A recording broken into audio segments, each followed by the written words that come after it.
By the way, there's been an attempt in Britain to stop public servants wearing the rainbow lanyard, you know, a lanyard where you hold your little pass in the colours, well, there you go, in the colours of the rainbow, you know, LGBTQ and the rest of it.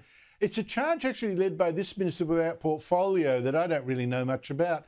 But is she asking too much? I mean, this is, again, a free speech issue. Should I be saying naughty, naughty Conservative?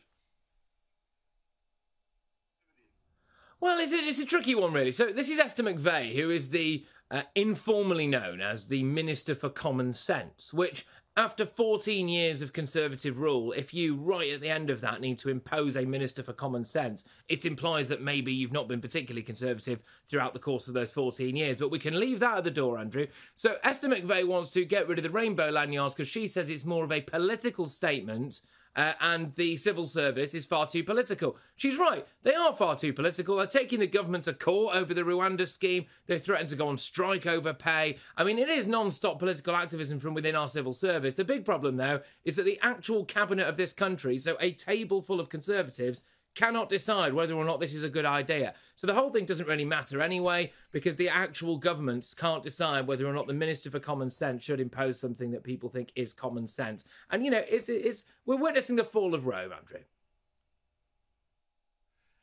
Look, I just got to say, Patrick, you know, it's interesting to me that these tribal gestures of we're in this cause and we're going to, you know, put it in your face tend almost invariably to come from the left.